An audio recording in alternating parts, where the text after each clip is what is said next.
we've been drinking beer, and we'll be drinking when you get here. Thinking, will I ever be sober?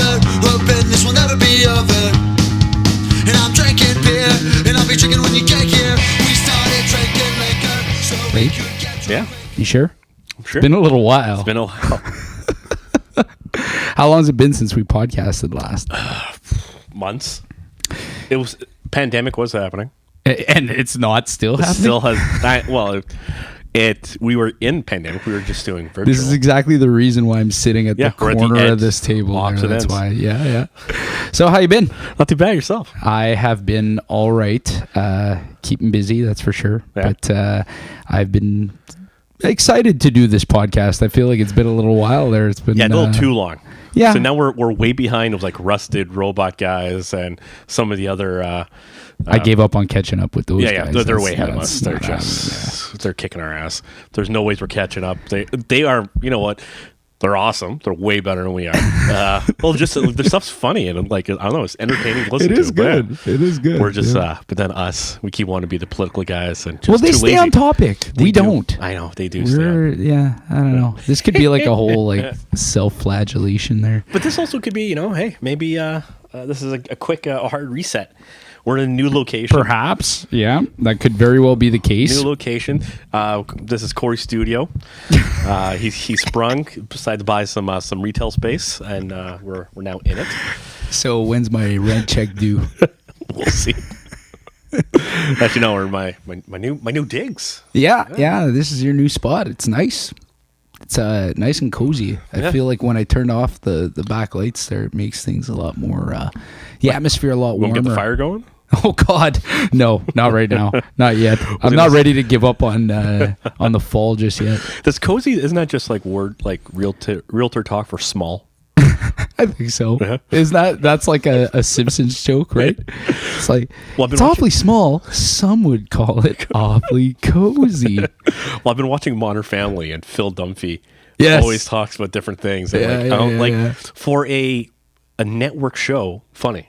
Oh, it's great. Super fun. It was really, really good. Super good and pretty risque, and I'm assuming it's because they know they have to keep up with the shows. I know some of them are over, but like the Veeps and stuff like that, where HBO comedy shows, which are they're long format.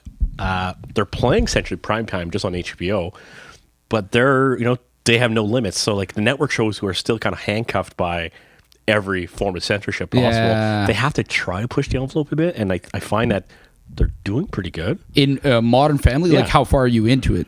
Because I'm season 11. Oh, okay. So you're right. Like caught it. You're yeah. up to date on Yeah, it. I'm the Yeah, last because season. I feel like sometimes you get a bit of a warped sense of like what a series was like Yeah. when it's 11 years in. You got to think if you're going back and watching it from the start, like what was the world like back then, and what would have been the sensibilities of the audience back then, right?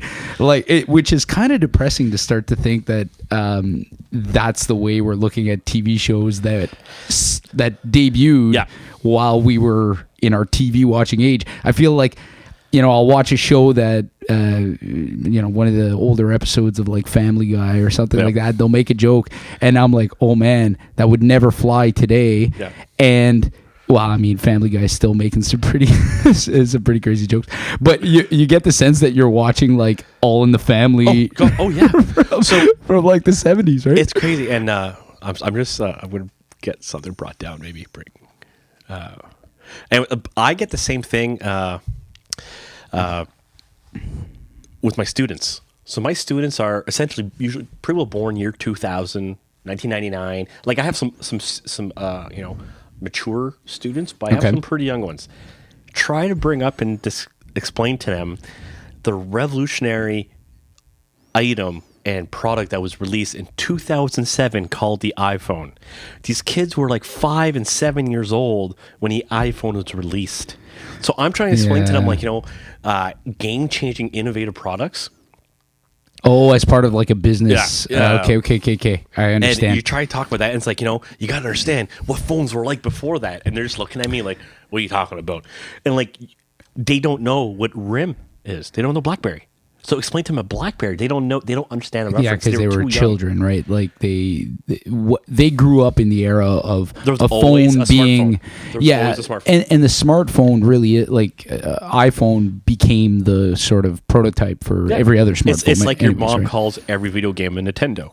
That's right. Yeah, You're on yeah, your yeah, Nintendo. yeah, It's, yeah. you just pick up your iPhone and do whatever. That's Get me a Kleenex. You know? Exactly. Yeah, and yeah. I try to and like it's hard to like you sit there and I'm trying to say how hard my job is, but So explain difficult to explain to children. to adults. To adults, sorry. But like you try to find like because you want to find a commonality, and I have international students stuff like that, so I'm trying to find something where they're gonna relate to A common frame of reference, right? And like iPhone, like there could be nothing more than a bloody iPhone. But honestly, it's like they're like, I don't know, sir. I have an Android. Like I don't know what you're talking about. You're like, no, it's the same thing.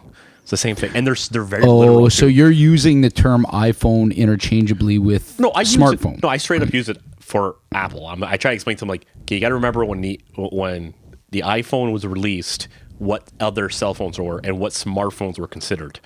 And so I literally, what I moved to is I play them, and I think this should be in every business program class. It should be a prerequisite. The 2007 release at the Consumer Electronics Show, Steve Jobs releasing the iPhone, and like hearing people just go bananas in the audience. Yeah. And then I explained to them, I'm like, you understand, because I just been explaining this because I'm doing operations management, and I'm teaching, about product design. You know, like, what are you trying to do? Are you trying to be like the lead leader in innovation? Or are you trying to be, or are you designing just to make it as easy as possible and sell as many possible for as cheap as possible? Or are you designing, what are you considering when you're designing your product? So like I try to explain to them, like, well, Apple, their thing was, was at the time super high quality and industrial engineering, like industrial design. It looked good. Yeah. Older stuff looks good. And how old is your laptop now? It still looks pretty solid. 2011, my friend. When was the last time you had a laptop for 10 years? I know. Yeah. And like it lasts. It holds out. Yeah. So trying to explain to them, like I started showing them the old iBooks, the old iMacs, and explain to them like, look, this is what they had. And they're like, that looks stupid. It's like, okay, this is what they were going against. So you're like, oh, okay. They That's right. That's right. You have to bring these things up and you have to show them. But it's crazy. Like you're saying, like, I think something built in 2007 is still brand new. So you're thinking about TV shows, how far back you're going. You watch the first couple episodes of Modern Family, they're using a shitty old BlackBerry. Yeah. And you're like, oh, that's right. That's what the world was like before. They didn't have that. Oh, they were playing Snake. Yeah, that's what they were doing on it. It's crazy. And like, that's how you know you're getting old. Yeah. Not just our hair falling out. I think, I definitely have been going through a little bit of that lately as well, because I feel like, I don't know. Have you seen The Social Dilemma yet? No. Okay. I know I'm supposed to, which I haven't gone to. Well, I feel like I watched this movie and it was kind of a weird feeling, like kind of an ironic feeling watching the movie, because like a week before that I decided, like, you know what, after Labor Day, I think I'm taking a break off of, social media in general. And I just find myself scrolling through, wasting a lot of time, right? Yep. The same complaints everybody has. Yep. So I've been off it since Labor Day, haven't gone on, thank God. And then I watched this movie and I'm like, okay, yeah, sure enough, like the Netflix gods have figured out like what's going on in your life. That's how well targeted the advertising is. So I watched this movie, and it was sort of, it's kind of must see TV there. It's really good. And as I was watching it, I was starting to think like, man, there was a time not that long ago, but kind of long enough ago, like a decade is still like over a decade, right? Like that's not nothing, right? That we were all walking around with, T9 texting. Yep. And whoever had the money for it had a BlackBerry with like a full keyboard on it. Full keyboard, and in the other pocket a Zune. Yeah. It's just when you have the sweet cash flow around. That's right. Yeah. And that doesn't feel like it was that long ago, but it really was. Like, and so much has changed since then. You talk about like the iPhone and the smartphone becoming like sort of ubiquitous and everybody having one in their pocket. Well, it's not just that we've had in our pockets now. Now we just have like instant connectivity to everybody around us all the time. Everybody's just there, right? And getting back to the movie. The movie itself does it brings up a lot of like what the unintended effects of all that became. I found it really interesting, so I don't know, you're gonna have to check that out. I know it's one of those must watch, and everyone telling me like I have to go see it. You gotta go see it. I'm gonna get to it, just haven't got around to it. But no, it's arguing on Facebook all day. That's why. Actually, my Facebook has turned into me just trolling Nick Janiak, and also just watching random. I don't know why UFC fights that they play on like Facebook like stream. Like they just have random UFC. That's how they get fights. you. So that's all I'm doing. Just watching. I don't want to read anything else. 5 most brutal knockouts of exactly. 2017, and Jay's like, man, I really need to see George St. Pierre's 5 most memorable moments. That's all it is. That's all it is.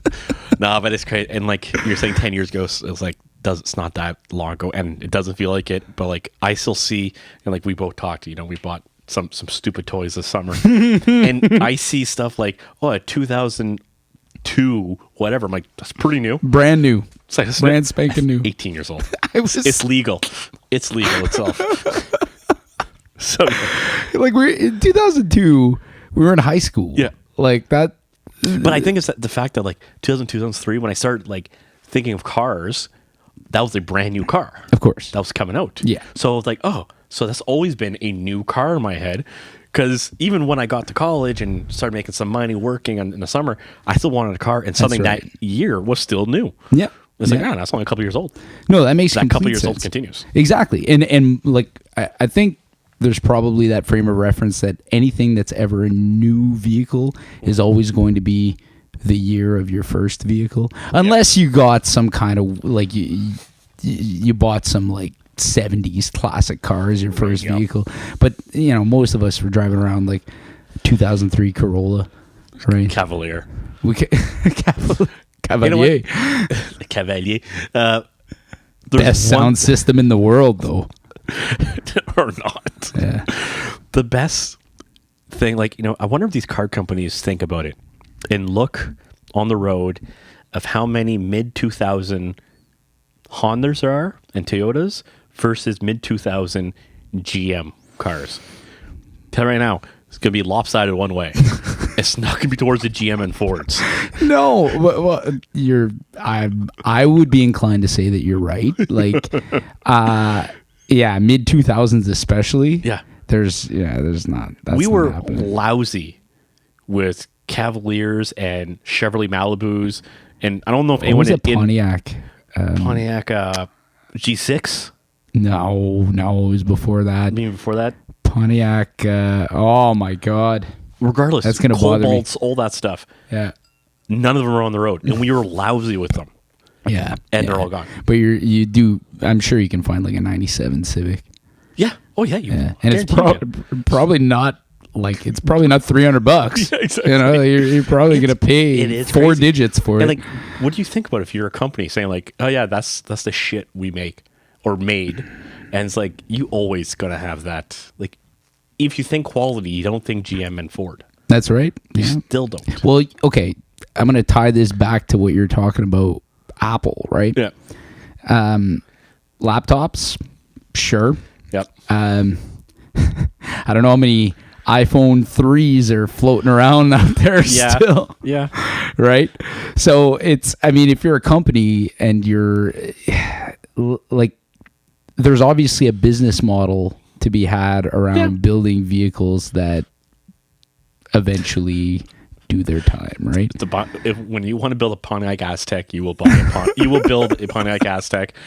Ugliest thing possible. Whether or not it's a good idea. Yeah, and just sell them and build the next thing. Yeah, that's true. That doesn't mean I'm not excited for the new Ford Bronco. I still want it. They're making a new Ford Bronco? Oh, yeah. Is it electric?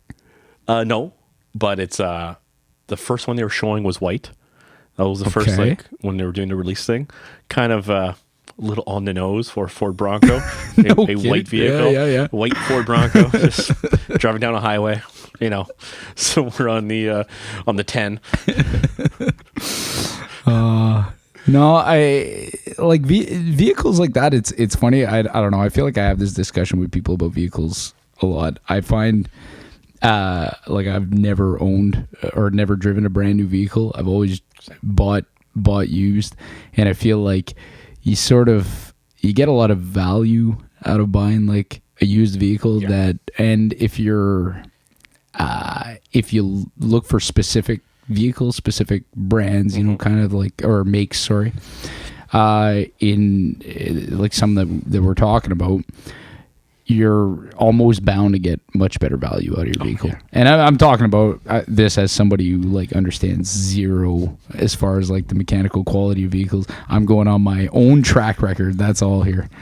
Oh no, and it's been shown. If you buy a car that's like a year to 2 years old, the amount of money you save for really how much more driving you get out of it or not get out of it, we all know you drive it off the lot, you're losing how much in value. So it's not an argument to be had. Yeah. Beer and bullshit car guys edition. This is dispensing car buying advice. Useless knowledge. Yeah, watch out, Top Gear. Oh man, what rating out of 5 stars would you give a 97 Honda Civic, Jay? Well, do you go back to then? Do you try to think about what it was? No. Today. 97 Honda Civic. We'll do a whole montage of you driving it around. Yeah, it handles corners pretty good. Don't worry about that digging. Well, it's like the comedian Cars Getting Coffee when Jerry takes out a DeLorean and it dies immediately. It's like, yep, that was kind of what happened. Oh shit. But yeah, no. What else we got to talk about? I don't know. There's a few things we can talk about. We talk about a lot of different things. There's what's going on right now in Timmins? Local. Well, okay. Let's get the giant virus in the room. Well, hopefully not in this room, but we talk about syphilis. Or? Sure. We can get that out of the way because I don't know. I've been using ointments. It has not been working. COVID news. We're in the second wave. Is that official yet? I guess so. Yeah. Well, it's kind of unfortunate. I don't think anyone really has said official second wave, but I think everyone has to recognize it is. It's like, we're second wave because we're now higher than we were. We are. Wave. Yeah. So it's like, well, it seems to be the numbers seem to be going like up and down. Yeah. Like from day to day. I feel like in the first wave, it was pretty even. Like every day it was a little bit more as they were ramping up testing. Whereas now it's sort of like one day it'll be 600 something and the next day it'll be 800 and sort of along that. But so what do you think about the stupid comment that people make like, oh, the more tests you make or you have, of course you're going to have more cases? Well, obviously that's not like, but that's not it's true. It's not untrue. It's not causation. It's like there's correlation, but not causation, right? Like we're not having more cases because we've done more tests. It's that we're getting more tests done because people probably have more symptoms or more people's symptoms. And also now we have more available testing and people are getting tested just in case because they want to go back to work or like I have to get they're not doing that anymore though. I know. But like if I wanted to get a test, if I want to go see my grandmother at the old, I have to get tested. So that wasn't happening during the first wave because it was just locked down. Exactly. So, now we have more tests happening or more availabilities to have tests. So is that what, but I don't think we're not, I don't think we're finding more because we have more tests happening. Is that more tests are happening because it needs to happen? Well, I think partially right. And this is just my view. Sorry, if you're going to say no, no, I'm not going to say. I'm not going to say no. I'm going to say I think you're partially right on that because I think the measure of like cases per day seems to be the wrong one to determine like where this is going. Yeah. What they seem to be looking at more is positivity rate. Mm-hmm. Like how does this go from for the amount of tests that they do on a given day, how many of them are positive? Yeah. And that rate seems to be going up, right? And I think the idea, like you say, that people make the comment like, well, yeah, we're testing way more. We're going to find more. Yes and no. Like, I think some people want to compare the first and second wave, and it's not really a good idea to do that, because during the first wave, it's true that there was much less testing. And if they were testing at the same, because the positivity rate during the first wave, like at the peak, was like 14%. So the idea being that if there was as many tests as there are now back then, you would have found a lot more cases. Probably, right? Yeah.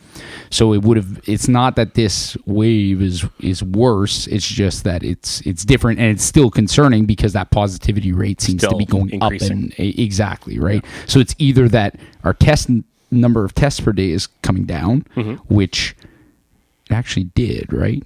I can't remember what the last couple days have been. I think it like went down to like 22,000. Okay. And like what Ford was saying today is that it was like people aren't seeking out tests as much anymore because they're by appointment only. Like they can't just show up and get a test. So because there's less tests, but there's still a good proportion of them that are being found to be positive, that the percentage is going up. Yeah. And chances of people who haven't got tested, that rates continues even though they're not getting tested. Like there's still that, like, you know, like you're saying, less people, it's by appointment only. So that means, yes, we're finding the ones people are going in probably have it or have a good chance of having it. So they're being found. That's right. But since it's also a hassle, people who might have mild symptoms aren't going to get tested. That's right. That's right. Yeah. Especially if they can just and I mean, a lot of places are telling people that they have like, I know the school boards are basically saying, like, if your kid's sick, like, they can't force you to get a test. So, but if your kid's sick, you got to stay home. Yeah. You can't come to school. So you either have to stay home for 14 days or go get a negative test, right? Which as a kid, I would have been like, 2 weeks it is. 14 days. Yeah. So how has it been? So with 2 kids, or 1 kid in school, the other one's Two kids in school. Yeah, you're right. Yes. Yeah, the other one started this year, right? Yeah. And how has that been? Has that been surprisingly good? Yeah. Yeah. I was really concerned about that. Like it was sort of bothering me whether or not my daughter was going to be able to kind of have a normal school year. And I know, like, it was kind of weird on my little guy too from last March, right? Like being out of school for that long, not really being around other kids as much, right? Like you have your social circle during the summer, but you're not really that it's not the same as just being able to just go out and play with kids, right? So I thought that and I was hopeful for it, and I'm glad to see, like we're towards the end of October now, and things are still open. Okay. There have been, everybody's doing their part to keep the schools open. And I think, like, that's the one comment that I keep seeing that I guess is, I don't know, we've had this discussion about the whole social distancing thing and the recommendations that public health make to sort of mitigate contacts and people trying to poke holes in it. And the idea that it's not about being perfect, it's about being able to keep certain keep case levels at a certain level so that we can keep certain things open, right? So the idea being, like, well, why, if my kid goes and plays with a bunch of kids at school, like, why can't they do this and this? And it's like, well, you're sort of not doing the other stuff so that they can keep going to school, and they can, we're limiting all we're reducing and limiting contacts so they can still continue to do that. That's right. Yeah. And so you're saying, like, hockey, is it still the same right now where they get dressed get dressed at home? Get dressed at home, and then you go in, tie your skates, and you go sit in your car in the parking lot? Yeah. That's going to be a long winter. Yeah. That's going to be a long winter. Yeah. That's going to be a lot of gas burnt or just keeping the car warm. Yeah. Which would be awesome as the kid, getting into a warm car. A nice warm car, time. That's right, yeah. The freezing, and wait for your dad to scrape the window while you're sitting in there freezing after your shower. I don't know, like, I don't know how long that's gonna last. I hope I gotta give it to all the arena staff and, like, all the volunteers who've been going above and beyond to just kind of get these protocols in place, because, like, you can't get dressed in the dressing room, you can't like the mask on the whole time. And who I've been really impressed with, The kids have just They're man, for all the adults complaining about, or I don't know if anybody is still complaining about having to wear a mask because they are. Oh yeah, still people complaining. Well, about here, let's see this. What's going on? There's a group called the Timmins Protest Committee who just, I guess, meet every Sunday and protest mask wearing, saying that it's communism and authoritarian dictatorships forcing us to do these things. Just like seatbelts, right? I have enough of really showing this. I don't really want to give them anything, but it's like, I don't understand these conspiracy theorists who, they go and hold signs at the Hollinger Park, at the health unit, do whatever. All right, you're pissed off with a thing. Somehow we're infringing on your right to not wear a mask. I'm not too sure in the Charter of Rights it talks about having to wear a mask or not wearing a mask, but whatever. But they go and they're all about sovereign citizenship and stuff like that. All this horse crap. Horse crap? What are you talking about? Then show that's our freedoms. Well, then show, and they'll have signs. The real pandemic being, human trafficking with children, human trafficking. It's like, okay, well, where were you before this on that issue? Like, I don't remember seeing any fucking signs and people complaining about child trafficking. A year ago. I wouldn't test that too much because I'm sure there are some people in that group that have been very vocal about it. Have you ever seen them at the front of City Hall with signs? I can't say. Have you ever seen them at the Hollinger Park, front of the health unit, talking about it? Never. No, but this happens, and it's a deflection. It's like, why are we talking about this when there's still this issue? We can keep doing. Yeah. We can do two things at once. I'll tell you right now. We can walk in. Was it walk and chew bubblegum? Yeah. Evidently, I can't. You can't talk and talk and listen at the same time. Talk and talk. No, but it's crazy. It's like, I find that these conspiracy theorists will throw out something to, and I'm sure there's a term for it. I know it's like whataboutism type stuff, but it's like that doesn't stop that, but also like the hypocrisy that you weren't talking about this before. I don't remember, and it's like, I learned about this now. It's like, okay, all right, you learned about it now. Yeah, but there's a lot of I'm trying to have a little bit more patience, understanding, compassion, let's say, for people who are, this is sort of taken over their not their mind, but like their thinking, right? Because I feel like it's just a symptom of like having only bad information given to them, and there's a lot of bad information out there. It's also an ignorance thing, like just not knowing, or but ignorance as in like almost like ill-educated. Fair enough, but I mean, like, I'm ill-educated in a lot of things, right? It just does, it so happens that I would say probably none of them predispose me to buying into conspiracy theory, but it doesn't mean I'm immune to it, right? Like, you watch some stuff and you go like, "Oh, so and so, I was listening to so and so, and it made sense for a second there." 7. Yeah, look, that doesn't. I mean, what about Tower 1, 2, 3, 4, 5, and 6? Like, which ones were the first two twin towers? Like, which one's the first of the complex? And what about all the rest in between? I only hear about towers, the two towers and Tower 7. I never hear about. I'm assuming the twin towers are 1 and 2. That's my guess.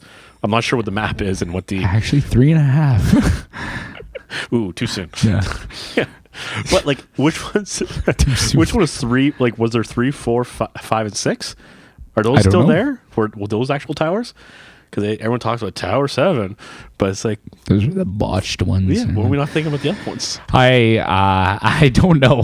See, this is something that I'm ill-educated on. Ill-informed. Definitely you don't know enough about the Tower enough. 3 to 6. I know. I need to know about Tower 3 I to know 6. where I was on 9/11, and that's about it.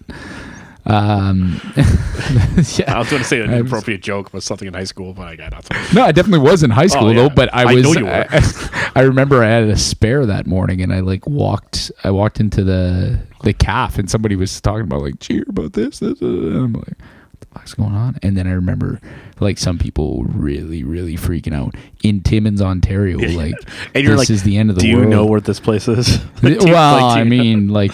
I don't know. I guess they thought it was the start of World War III or something. Hey. Which apparently we have like just barely missed like 17 times since That's what then. they keep saying. I don't know. But I thought World War III was supposed to start in January of 2020 there when he killed the Iranian general. hey, Wasn't he? yeah, but See, how? never came. It never happened. But also, like, It never happened. No, not that. Who's ill-informed now? the war never happened. But it's also like, yeah, you go take somebody out of a banana republic, like, doesn't mean that the superpowers are going to go fight each other at that point. Like, Iran is a banana republic. yeah, let's be honest. No, Come on. I don't know. I've never been. So I don't know if they have bananas. That's fair. It's a little, let's say, ass backwards. Okay. That's fair. That's fair. Anyways, so we've covered local COVID talk. Local pandemic. Probably everything that's going on in the world. Oh, Jesus Christ. Yep. No, but it's no, it's interesting. Like I'm there's always been a discussion of all these companies are going to fail and fall apart. Seems like the whole discussion about minimum wage really went out the window. And do you think people would have it would have been that big of a deal, or this many companies would have failed if that $15 minimum wage was brought in compared to just Not having any business. Yeah. So it's like, all right. Yeah. I don't know. Yeah. It's no, but I'm surprised. Like there's still a lot of companies going. Like there's still. I know we're a little bit different. Like we're someone in a bubble, being in the north, but like most things are open. There's things closed. Yes, I do see small companies being closed or hearing about them closing, but like. I don't know. I'd like to hear like some stats on like restaurants and bars in larger centers, or I mean, I don't know what it's like. Yeah, because the like bars is a big restaurants thing. here. Like bars would be a big thing, and that's not much of a thing anymore. But like you still go have a beer at the breweries. Yeah. And I'm sure you can probably still go into the bars, like in where we are. Like I'm not sure what it's like now in Toronto and larger centers, like you're saying, but tough call. I'm sure that even if they're open, their business is substantially lower. Less, yeah. One, just because people don't want to go, and two, because I'm sure they have caps on the amount of people that are allowed. But you keep seeing these like stories, right, where a club's like packed with people on a weekend, and but like when you were 21, would I have or cared? 20? People like to shit on kids. And you were at days, college, right? you would have had fun. You would have done the same thing. Oh. But then you hear about all these other places. You hear about gyms opening up, and like they keep being told to close, and they keep opening up anyways. And The gyms, I thought the gyms were open. they were open here. were? I'm like in the States and some. Okay, like had, defying orders, right? Yeah. Well, I don't know. Like it's hard to compare what the situation is in the States and whatever restrictions are there to what restrictions are here in like Ontario, right? Because the picture is drastically different of cases and so on. Although I did look at the States actually have a very high testing rate. Yeah. Right now, so But they're they need able a to high find testing their rate. case. That's the thing. Well, that's the thing. Yeah, I mean, a lot of people got sick, and a lot of people died. Like, how many deaths are they up to now? 230, something like that. Wow, 230,000 people. It's like if you took Sudbury and a surrounding community and just erased them off the map. Yeah, Which that's a lot of Sudburyans. Yeah. Is it Sudburyans? I think so. That's what I would call them. Suburbs? Suburbs? No, probably not. But yeah, that's I guess like it's ongoing. I don't know. I'm kind of I mean I don't know if I want to say I'm hopeful that we're in the end of this. Fuck. I don't think we're even. I think this is going till next year. What do you miss the most? What do I miss the most? Honestly, Like shows? live music. Live music? I think live music is probably the biggest thing. Just the fact that it's like not even an option anymore. Yeah. Like there's no like, oh, okay, hey, we'll grab a beer there. So and so's playing down at the Manita, right? There's none of that. Yeah. No little comedy shows. No, Nothing. nothing. No events, right? Nothing. Yeah. No races. No That's like marathons. right, yeah. You have to do your virtual one. Oh God. You loser. Yeah. You Well, loser. Yeah, so that's something to talk about. What was I your guess. pace in that? So Corey did a I virtual ran another marathon about 2 weeks ago. So virtual as in he did do it. He didn't just I didn't virtually do he it. He wasn't playing Gran Turismo 3 and just ran along the track. When you said it, it almost sounded like you were just saying like he virtually ran a marathon, like 39 kilometers. Like that's virtually he a marathon. Did it. Yeah, pretty well. So he ran a marathon, but they just they mapped out a track. Him and Mark Rodriguez, and who we had on the show, friend of the show, who you guys ran. You did your 42.2 kilometers. I think it wound up being like 43. My watch messed up at the end. I was too tired to care. They always do it. I know. I need to get a proper running watch. Yeah, because like next year. I love the Apple Watch. Yeah, but it's for a marathon. It's not. No. And I think it's like right on the it's right on the cusp of being like any distance below the marathon distance. It's perfect. It works really, really well. Mm-hmm. But as soon as you get to 42, it's like I've never had my watch like screw up or die up to that point. But so how well did you do? Again, the watch screw up, and because there are no external timers, right? No chip time, so you don't get an official time. But I figured that my time was 3:18, which is an improvement from my 3:26 last year. There you go. 8 minutes. And I was hoping, and I thought I was in shape to run a 3:10, but I think the course we designed was pretty difficult. Yeah. To run. Well, you did Sandy Falls and Government Road, or was it Jaguar? Oh, I can go through all of this. But those are some long stretches you guys picked there. Yeah. Where in town, you're moving around, there's a lot more to see. Those are boring stretches to run. They're boring, but they're like, I ran those a lot in training, and they were, I liked running those stretches, and they were at the right times. The ones that killed me were like the last 3 kilometers running up JV Bonham, and then running up Victoria, and then running up JV Bonham, like slightly uphill. I must have slowed down to like what looked like a trot. It was brutal. And you know how you saw what I looked like the last year when I did this. I didn't look any better this year. I thought I was better trained. Did you throw up again? No, I didn't. I came close though, but I was definitely like teeth chattering, body just like convulsing. It wasn't a super warm day, but it wasn't that cold. No. It wasn't. It really wasn't. It was like perfect temperature for running. Like I think when we left, it was something like -1, and when we finished, it was like 5 degrees. It was perfect. And no wind or nothing. Sun was out, and I finished, and I was like, oh, so glad I'm done. Sit down, start sipping on a Gatorade, and then it just came over me there. I just started like shaking. And last year, I was there with you with Danny Brunet, who also paced us for the first 28K of this one. There you go. And I didn't know he did that. I saw him in the vehicle with your wife after, but I didn't know he paced. Yeah. He paced us for quite a bit there. He pushed us pretty hard. But and then Mitch was there too, and basically no. For not on the run. On Mitch was there last year. Yeah, that's what I meant. Yeah. But so you guys all saw what I looked like when I finished. Nobody else, like my wife hadn't seen me like that. My kids, my parents were there too. They were like, everybody cheered me on there. That was a good. It was a good community effort. My old man was there, and he's like, "Oh, here, you getting cold there? Come in the truck." He's got the heat blasting on me, and I'm just like shaking, and he's looking at my legs, and they're just like, and he's like, "Oh, do you want me to like film you to show you what you look like right now?" I'm like, "Don't film me." Don't. I'm like, first of all, how is that your first reaction?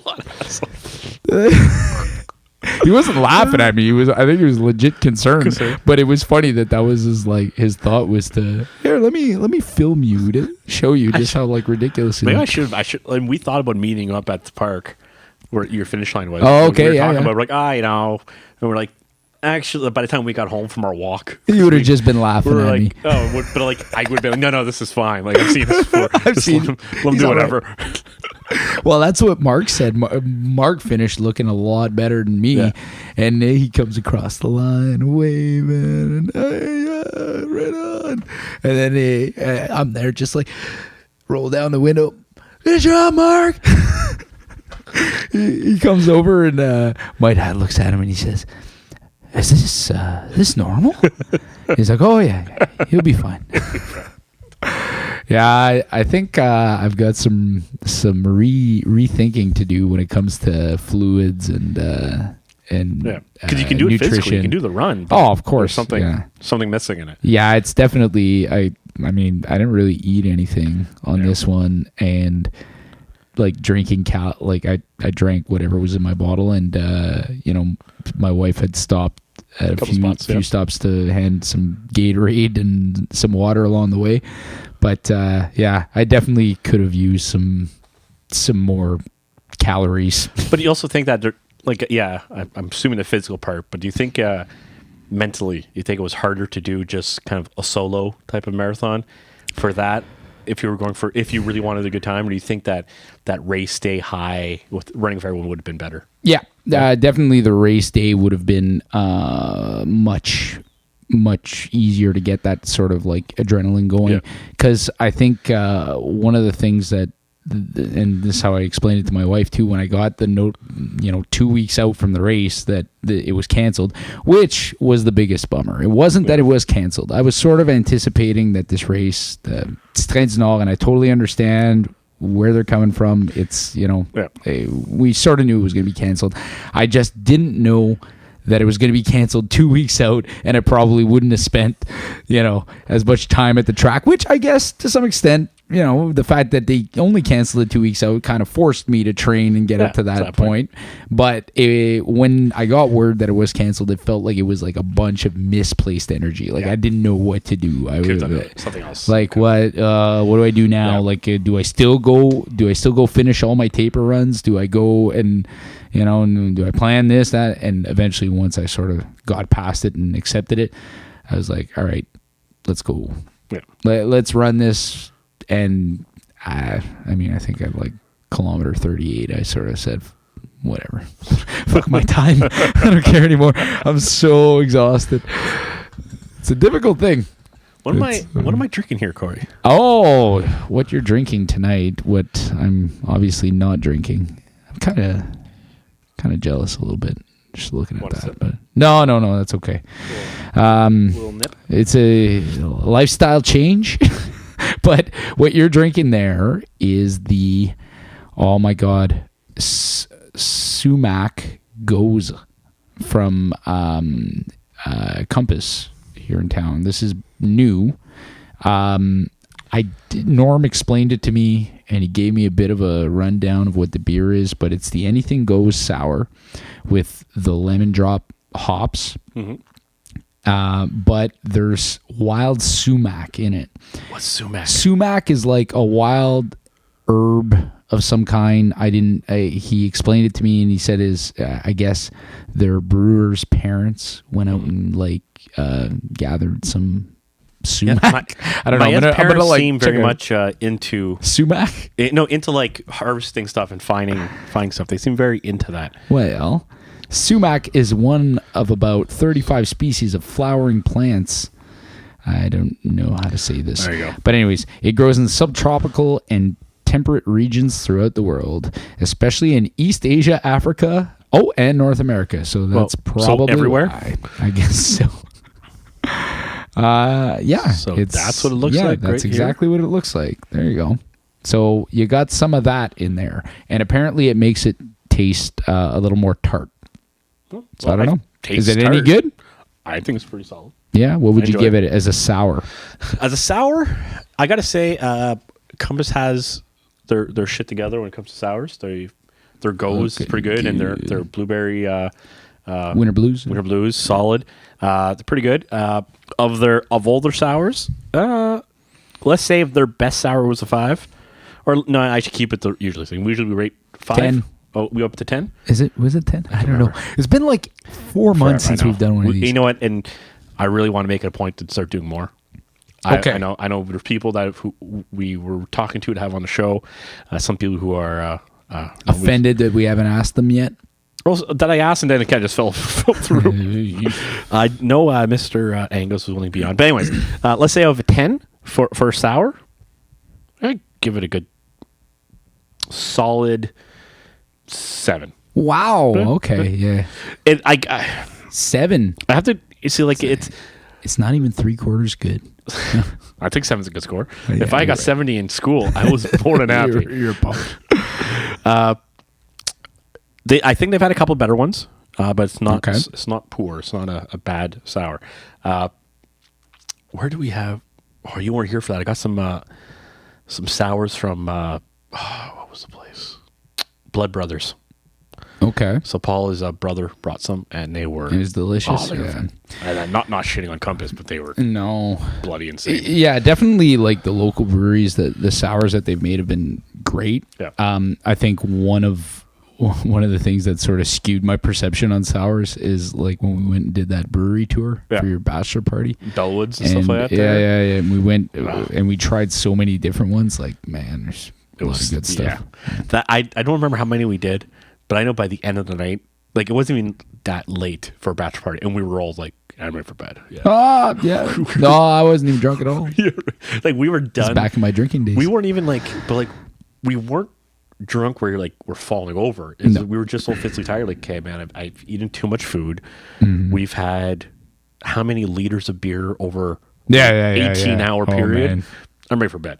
It's like I know we went out late the night before, but that night it was like that. Yeah, well, I mean, I think we did other activities during the day, and then we were drinking early. Oh yeah, it was a long day. Then we watched I think the ball game the day after. Yeah. I remember seeing the picture there. Well, no one's feeling in everybody's eyes. Oh man. So what's going on in federal politics? Well, are we going? Are we gonna have an election? I don't think we will. So there's okay. So yeah, city stuff. City. The only thing going on in city, there's the whole drug pandemic. I've had some another pandemic. Well, the opioid pandemic. There's some issues. You never know. You might see my name in the news sooner or later. No, I've been fighting with people again, Jay. Fighting with the power, fighting with the man. But federally, there's a couple of federally. I don't think there's going to be. So there's a chance that. So right now, there's the one story. If I just throw it to the side, so federally, the Conservatives and also the NDP, some people in the NDP like Charlie Angus, are fighting for some investigations and some of the wee corruption stuff. Sure. And they kind of want to hold the Liberals' feet to the fire for this, especially on the Conservative side, mainly because, and I think for a reason, like I think they should be able to, because last time they tried to do a couple extra investigations to the weed stuff, Parliament shut down. Okay, Parliament took a recess, a prorogue. Yeah. So now they want to do it again, and Liberals are kind of saying, no, we want to do that. I think the issue is that, the Conservatives for a vote of non-confidence, and they would have to get the Bloc and the NDP on board to vote, to agree. Okay. But I would assume politically, the NDP just struck a deal for the last budget with the Liberals. I just don't think it would be kosher to strike a deal, get what you want, and then weeks later vote no confidence afterwards. Yeah, it seems like it'd be just kind of bad. Dirty pool. Well, it wouldn't. Would it? I think in the end, it's what will play well with voters. Right? Yeah. Right. And do people really want to go to vote right now? I think we're kind of busy watching an election in the States. I don't think anybody really wants to get into it. Well, unless that's the idea, right? Is to have like low turnout, and maybe I don't know. It's true that I think the collective consciousness is dominated by what's going on south of the border right now, because it's a. But I also feel like we're dulled a bit. Like our senses are dulled. There's been too much going on that, it's like we know the weed stuff wasn't great. Obviously, there was some dirty dealings, but I don't think people care enough, and they're too of the horrible things that have happened, and especially to the south of the border. I don't think people care enough about it.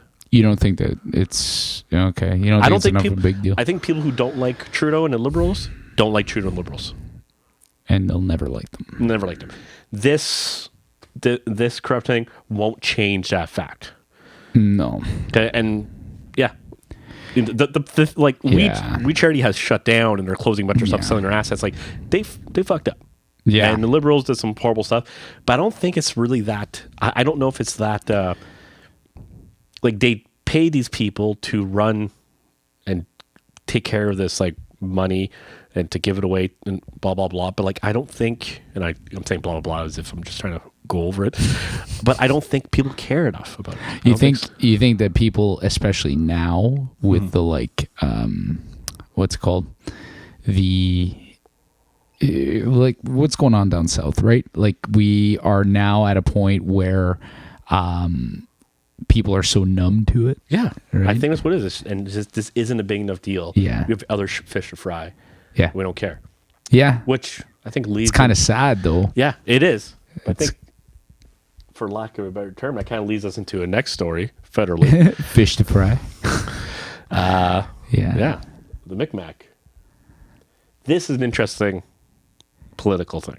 Yeah, but this has been going on for a long time. It's been going for a while, but it's really obviously picked up steam. Yeah, but now people are like fighting. Once again, I'm not trying to find these fish analogies or like cooking stuff with what's going on. This is not purposely being done. I realize as I say it, you're like, just sort of leading one thing into the next.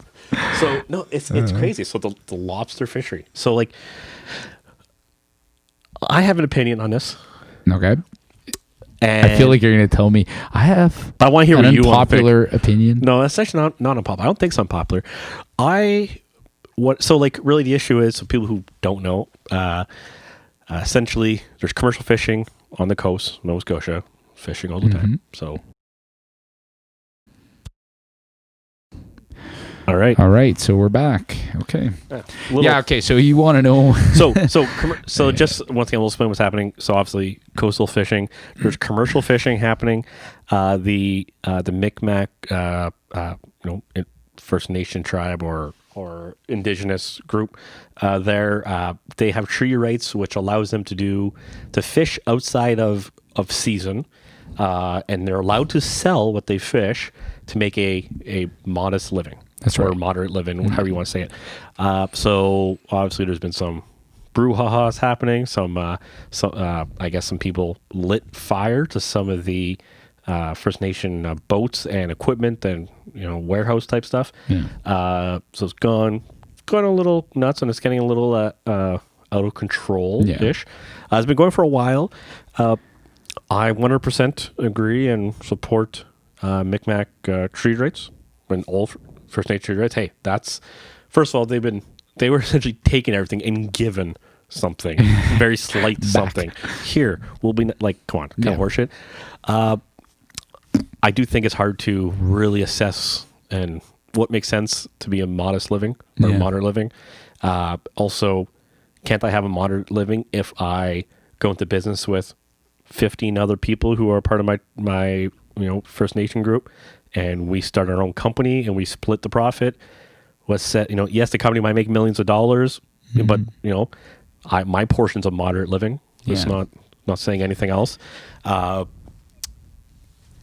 What's the fix to this? I don't know. I don't know. I think that definitely in the short term, like it sounds like one of the things that's not being done is that like the RCMP doesn't seem to be stepping in to sort of intervene in the like altercation. Well, I guess they're intervening in the altercations, but nobody's like been arrested for burning trucks and stuff. Like that's kind of crazy.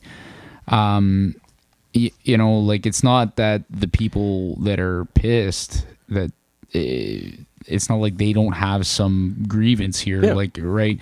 And I heard somebody on, I forget, I think it was a senator on CBC radio was saying how he's been talking for years about they were one bad fishing season away from this happening, right?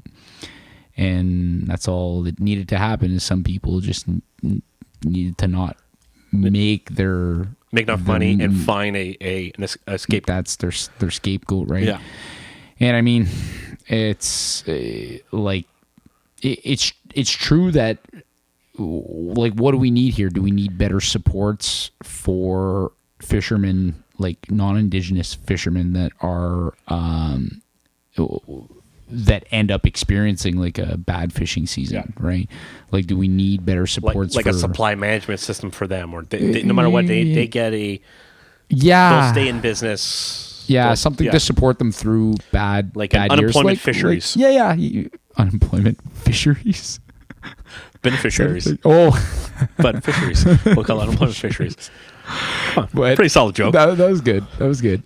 But like, to me, that seems like it could make sense. I don't know. Like, are they? I have I don't really understand fishing on that, like lobster fishing, right? It's lobsters.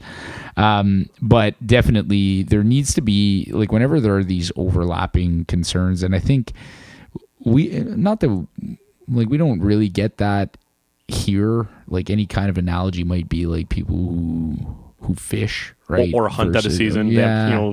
They have their harvester rights to harvest whatever, and it could be outside of season. Yeah, and I mean, if there's any kind of complaints that's like unfair, well, it's just they're different rules because of the treaty rights, right? Like, and that, like, it's just because it's the overlapping interests there that makes a difference. Now, imagine if that you compounded that with, instead of like, your seasonal moose hunt that you do, connected to a livelihood. Like, it's a livelihood now. Like, you're just asking for tensions there. So something happened. Yeah. So definitely, I think in the future, like, one, there needs to be something that happens now to settle this, especially like the violence that's going on. So there needs to be some intervention from law enforcement. And then after that, there's got to be some like anticipation of, okay, how do we manage bad years in the future, right?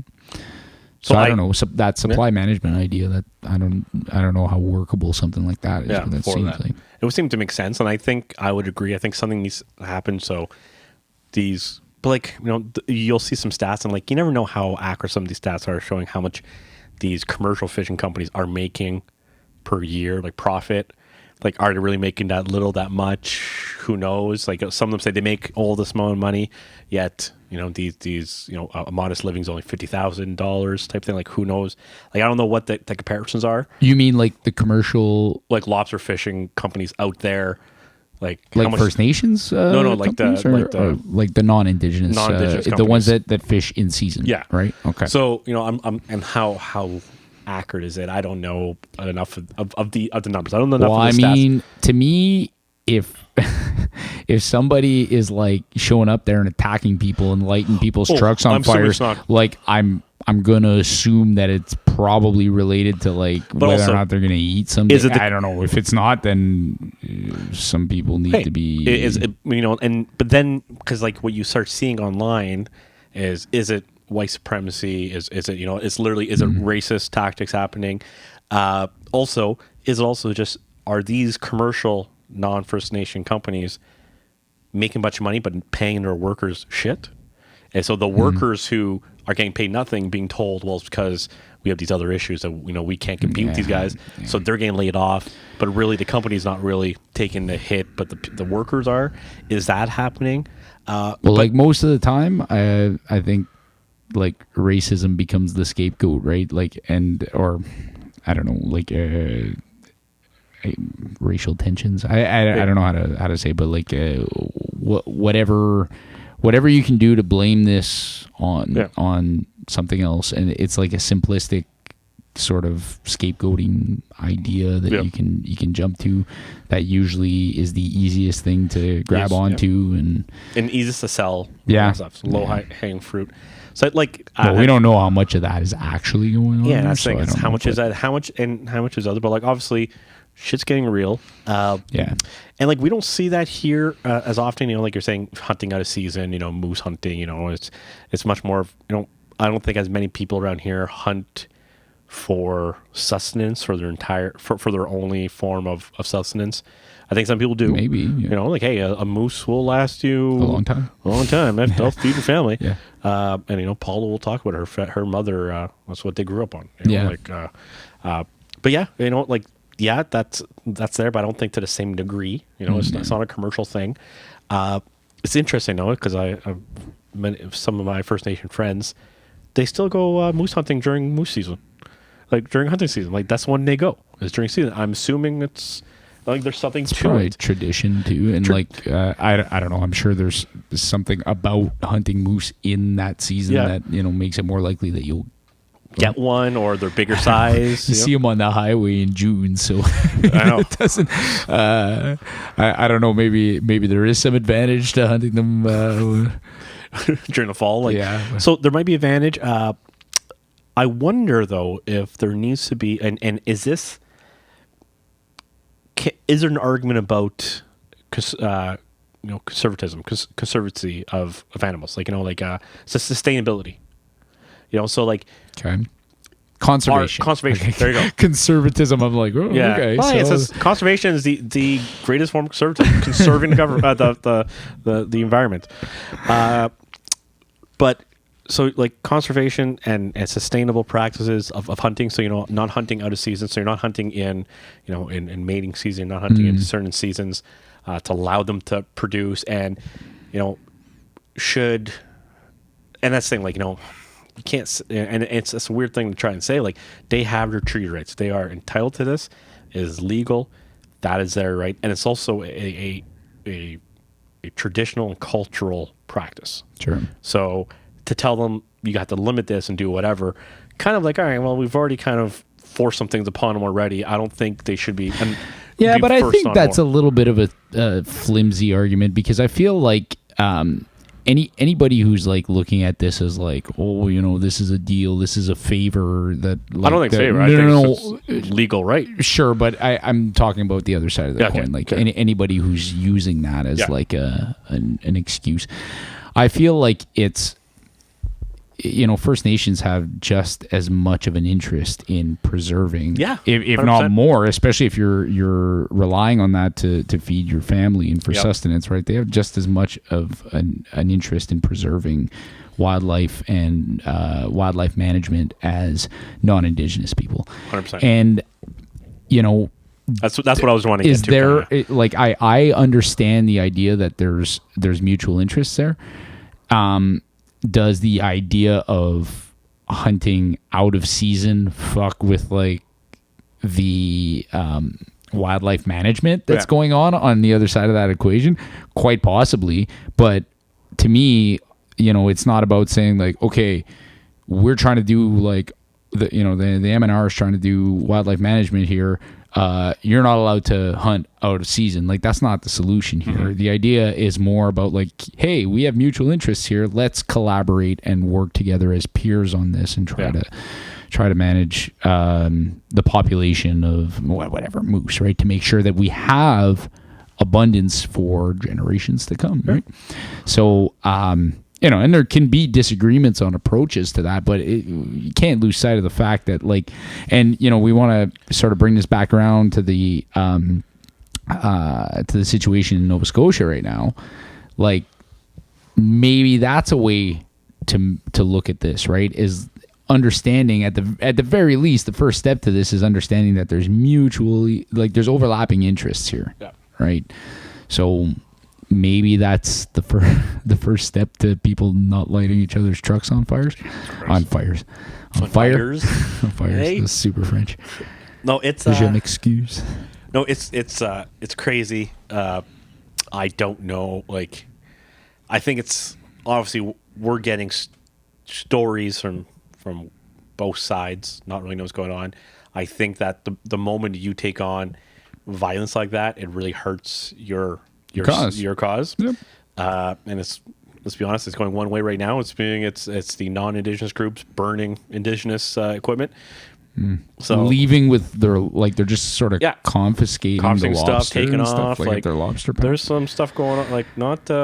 Yeah, that seems it does not seem healthy. No, but the cops should be doing something about that, though, right? Like you assume that they're breaking the law by stealing that lobster. Crazy. It's crazy as in like it's you don't think you're gonna see this stuff, and this stuff's happening, and it's insane. It's kind of like it's kind of crazy. It's kind of crazy that I don't mean at all to make light of the situation, because obviously the people involved is very serious, but it's kind of Canadian that it's like an argument over lobster. Yeah, it's like it's just like they're arguing about who owns the lobster. Who, like, it kind of sounds like it would be a headline on like what is it? Is it Evening Report in on like Saturday Night Live? They would be weekly. It would be a punchline there, right? Yes. They didn't say that. Or like this hour has 22 minutes. Yeah, exactly. No, it's kind of got a little bit of Arabs. Like if you were to remove all the seriousness from it, it's kind of got a bit of an air of absurdity. Nah, you're right. It does kind of seem absurd. It's not. No. Clearly. Something about it does seem crazy, but it's just I can't. Like you always kind of want to have you don't want to not have an opinion on something, but you're almost, in a way, you're almost better off not. But then, are you being complicit with being? You don't want to have an opinion on something. No, but it's like as if like you don't want to. You might not want to share an opinion because you're afraid. Like someone might be afraid to not show their cards, but start an argument type thing. Like you're not supposed to talk about religion and politics. Sure. So like breaking all those rules. We always do. But it's a tough thing because I 100%. I'm all for all the First Nation rights, tribal rights. I think right now they're being the victim, but I don't want to downplay the people who believe they're victims right now out in Nova Scotia. I don't want to like the non-Indigenous people who are setting things ablaze. First of all, they're wrong, but they're just going to be a select few out of that larger crowd. Sure. The remainder of that crowd, they feel like they're victims and they're upset. But don't show up somewhere and like intimidate people like that. I mean, I don't know. Maybe you feel like you're out of options at that point, but to me, it almost seems like I don't know. Maybe maybe they have been lobbying government for quite some time, and they feel like they're sort of out of options, and now it's like messing with their ability to feed their families. So it's kind of like. I don't know. To me, the people who are dropping the ball right now is one government and law enforcement, because they seem to not be protecting the people involved, right, and keeping order. And the government that's not figuring out some kind of solution to this that is going to, at the very least, get everybody not like engaging in violence. At the very least. It's not going to make everybody happy, but it's, I don't know. There's something that has to be done there. So, but it's interesting. You bring up the point about opinions, because I feel like I have been thinking about that lately. Like the idea, you're saying like you don't want to not have an opinion. And I think sometimes it's kind of important to not have an opinion, or not have one that you're not willing to be swayed off of. Well, I think that's an important one, but like I think sometimes we would do a lot better. Like now almost everybody's being prompted for their opinion on everything all the time, right? Like, not to come back to social media there, it's going to be a common theme tonight, but the idea that you could give your opinion on whatever, this fucking podcast, but we did. Yeah. You can give your opinion on it if you want. But I think if you don't really know about something, like, it's okay to just be like, oh, well, I don't know, which kind of like flies in this would not make good pod if you're like, hey, what do you think about like the lobster situation out in Nova Scotia? I don't know, Jay. I have no idea what you're talking about. Did you read that article? No, I didn't. No. Sorry. No, this I'm vaguely familiar with. It's kind of like if you, like every time you're in elementary school and you have to, recite and say your book report about the book you're supposed to read, and you didn't. You didn't read it. It's like, so what do you think about How to Kill a Mockingbird? Well, the birds were something else. And they were mocking. It was very detailed instructions, and I did feel that it might have been lacking in the actual preparation of the Mockingbird prior to putting it in the oven. I could have used more detail on that. And this is going to be, I'm going a completely different direction here, which might be a good segue. Sure. I remember having to read bloody books for book reports, and like until I hit college, I probably didn't read all that many books. No. And I would try to what I'm going to do, and this makes sense in my head. Read the first couple chapters, get partway through, read some middle chapters, then read the ending, and try to write a book report based on that. I guess I still got through. I never failed in English class. I failed other classes, but I don't. The work involved, you're still reading a third of the book, but you have no idea what's going on. You're like, I don't know who any of these characters are. So lost. It was so bad. And I used to try that, and I thought it would work, and I thought it did work. Flashbacks will fuck you on that. That's why. Man. You'll pick it up and you'll just be like, okay, I'm going to read my middle chapter. And it turns out that the middle chapter actually happened before the first chapter. And now you're screwed. It would be like, all right, so this hobbit guy and this wizard start walking in the forest. Okay. Go to the middle. All right, now 2 of the hobbits are on their own. I guess this guy died. All right. Let's go to the end. They're riding eagles. Why didn't they ride the eagles from the beginning? What's going on? What just happened? You just so happen to find all the plot holes. Like, what's happening? Why didn't they take that? No. Your book report would be like, they flew eagles all the way there, dropped rings and left. Wow. I didn't realize that such a huge epic could have been reduced to like a couple sentences. No, it's funny that you say that about like reading, because I feel like I was trying to make a bigger effort to read a little bit more now. Way overrated. And super overrated. It's tough when you go years like not reading anything, and then you're just like, you know what? I think I'm gonna read a book. Yeah. And you pick a book up and you're like, well, yeah, I think I'm gonna start with some easy nonfiction, maybe like a biography or something. Because if you're like, yes, I'm gonna read Dostoevsky. Yeah. No. I thought myself a reader, and I was like, yeah, you know what? I've been reading a couple books. I read my first novel in a decade. I read Dune, by the way, which is a great book. Yeah. And then I was like, okay, well, I can handle novels now. Like I couldn't do novels for a long time. So then I picked up Brothers Karamazov, Dostoevsky. I read like 100 pages, and like each page takes me like 15 minutes to read. There, it's just the print's so small, it's like so compressed on there. It just looks so intimidating, and you're reading it. And like, I have no idea what's going on. Why did I choose to do this? Like, it's the I spent $30 on buying this book. Terrible idea. Is it just me and my lack of reading ability? But like, I will read something once in a while, and like depending on the book, it's like, what did I read? I read a whole page there, no idea what it was. Nothing stood out to me. I was reading the words for the sake of just reading words. I remember when I would start studying sometimes. I would get to that point, but like, I finally you do that a bad lot. books, or maybe on books I'm not interested in. When do you read? When do I read? Yeah. At night before bed? I don't know, like 7 years ago. Oh, sorry. Yeah, actually, you know what? I'll try to read before bed, but lately it's been tough. especially with a little rugrat.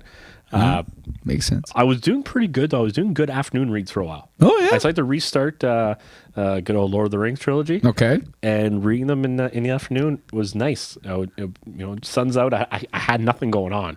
It was Were you summer. awake enough? Yes. Okay, see that I think that's the biggest part because I would read before going to bed and it would put me to sleep. So I'd get like a page and a half in. Yep. You know, and it was like, okay, I'm never gonna gain any momentum here, right? So And which is why I never finished a bunch of the Game of Thrones books because I would read them when I was fighting fire in my tent, and I used to remember falling asleep and hitting myself in the face with the book, and be like, "All right, put that Time to aside," go. and then like not know where I finished and not remember anything, and I'm like, "There's something about big wolves. I'm not sure what that is," and yeah, no, it was, I know, it's like like a lot of people read to go to sleep. Yeah. But they must just read the same chapter over and over again must. because I never like I at one point I would listen to audiobooks like before going to sleep and that would put me to sleep. So now I got to find audiobooks or podcasts that I don't really care what's happening in them because that's the only thing. Like if I put on an audiobook that I want to know what happened, like I'm going to wake up and I'll be 4 chapters like past where I was when I started, and I got to go back and listen to it because I have no idea what's going on in the book. I did that with a friend of mine suggested that I listen to Ready Player One. Okay, yeah, and it was good. It was really good. It was on Audible. It's read by Will Wheaton. Yep. And he does a really good job. The guy's got like a good voice for it. But have you seen Ready Player One? I haven't seen it, but I know what it is. What it is, yeah. It's a good audiobook. Like I listened to the audiobook and then watched the movie. And like anything else where that happens, it sounds cliche to say it, but it's true. Like the books are always better than the movies. Yep. Always. Yep. In every adaptation.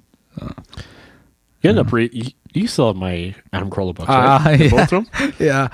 I read not Taco Bell material, which is great.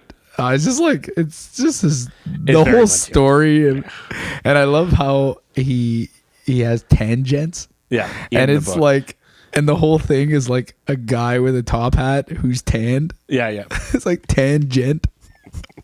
And he goes, it's basically like listening to his podcast. Oh yeah, but it's a lot of it's the same story. If you listen to enough of his podcast, you know the things he complains about. Exactly. It's just that, and this in 50 Years Old Be Chicks. It's the same thing. It's the same thing. Yeah, same type thing. It's funny. He just came out with a new one not long ago. He did. Too, I'm Your Emotional Support Animal. Yes, which is a perfect title for an Adam Carolla book.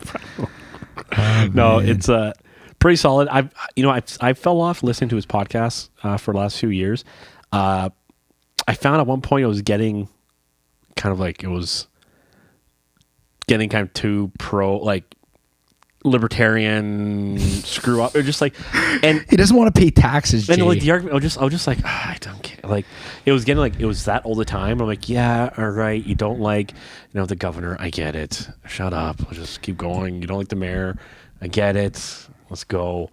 And it was just like, all right. And I kind of was getting a little stale on it.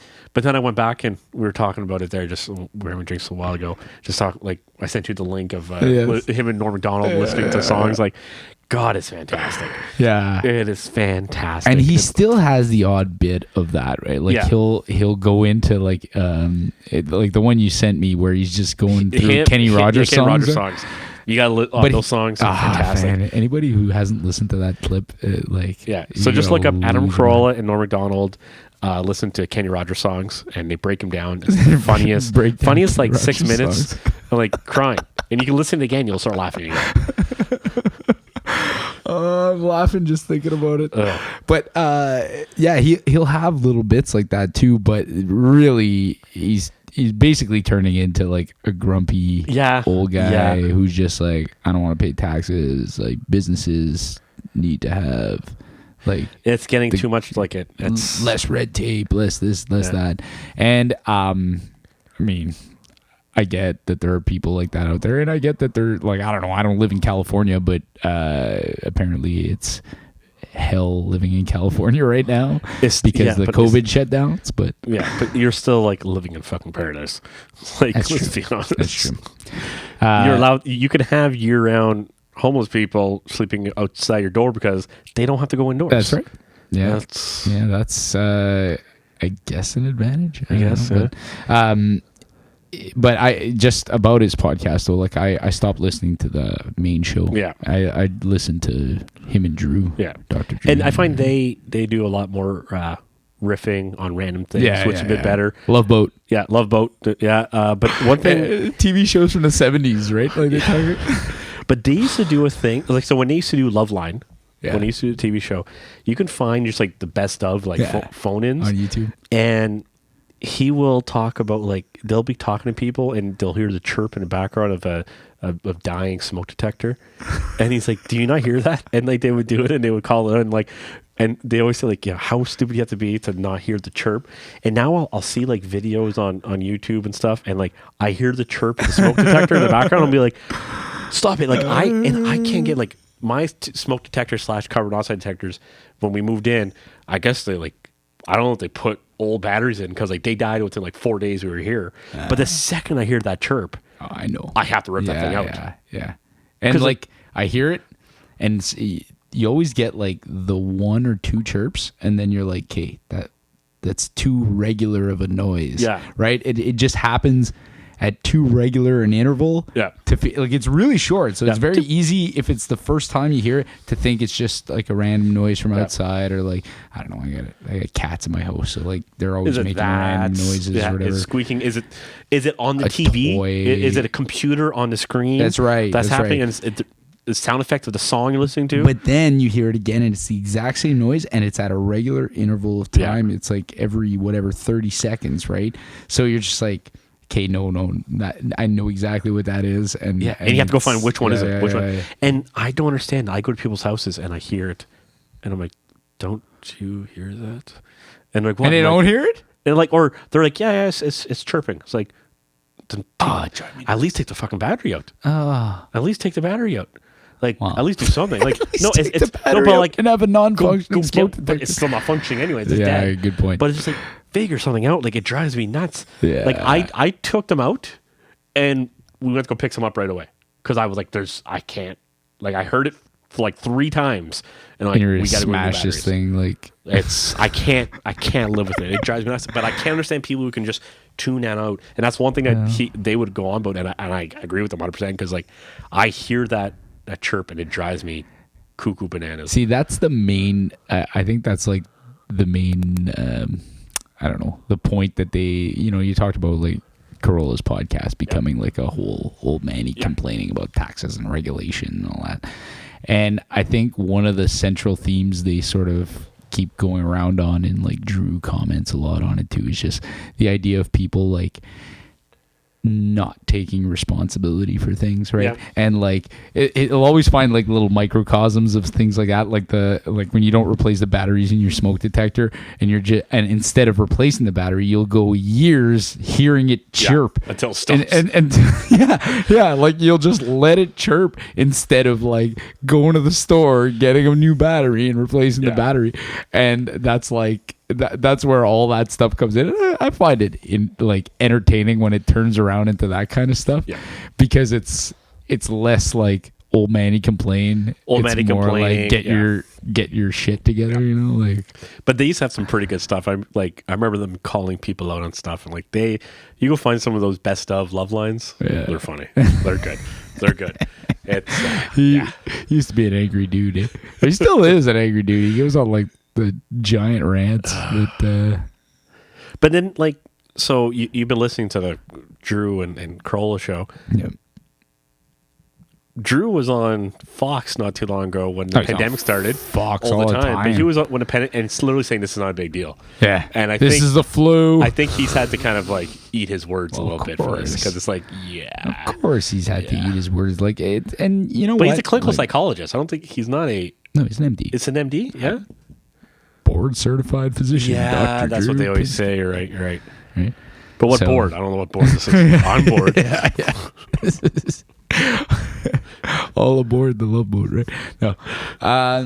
No, he's a doctor, but like obviously a doctor unfamiliar with this virus, clearly. Yeah. But yeah, I don't know. Like he talks on the show like he treats COVID patients, so I'm sure he understands. He like, must know better now. Well, like everybody else. But yeah, I'm sure there's a lot of people who will have had to eat their words at the end of this, or like, and I don't know what good is it going to do for us to like sit here and be like shit on whoever these people, other than like, I think it changes once, like, as the evidence for things comes out, or like as things develop. If you sort of continued down a certain path and you sort of held true on certain things, when you know, obviously the rest of like the consensus wasn't there, right? Then maybe, you know, there's an argument to say if you had a platform, maybe you shouldn't have been using it that way. If you're telling people, oh, fuck this, like this is nothing, this is nothing, go out there, like catch this, like don't even worry about catching this. And the only thing, as a professional though, well, how would you, like, he didn't have all the facts. He knew he didn't have all the facts yet. He was taking big assumptions and still giving an opinion on it. But the thing is, it's at that point, it's not just an opinion. You are, you know, people see you as an expert and trust you being a medical doctor. Should that, you know, do you have to refrain yourself and say, like, you know, I'm gonna hold back quite yet there. Like right now, it's what it seems like. I don't know yet. We'll have to wait till those experts figure it out. Or the expert's saying this right now, but like, you know, do you jump like, hey? No. That, I mean, like, where's the liability, right? Yeah. Like, at what point is it your professional responsibility to sort of say, hey, this is what we should be doing, or this is what I think we should be doing, right? And I mean, I don't know. Like, it's been a really weird time for that, because, you know, there are some people that are acting like they have all the answers, which I do. Clearly. There's some people acting like the people who, how can I say, like there are some people whose job it is to have the answers. Now, they might not be the best answers, but they're the best answers we have right now, right? Mm-hmm. And they're the ones who, it's their job to sort of judge what is and what isn't. And those are like our public health, I don't know, public health doctors, like, what's it called? Like Dr. Theresa Tam and stuff, right? Mm-hmm. Like that, it's her job to have some answers when people ask the questions, right? Like, what should people do to avoid this, right? Now, there are other people who are acting as though anytime one of those people has an answer, it's always wrong and I have the answer, right? But then there's the people who like say, well, okay, and like serious people who will look at that and say, all right, those are the best answers that you could come up with, but we've come up with these answers that might be, you know, something to consider in this as well. And I think, you know, that does make sense, that's how sort of science works, right? But again, sort of tie into this idea that everybody's got an opinion on everything now today. Like, very unscientific people are offering a scientific opinions. Yeah, scientific opinion or a differing on some scientific consensus. Like you can't. This is stuff for people who, like, sometimes you gotta defer to expertise. Yeah. Right.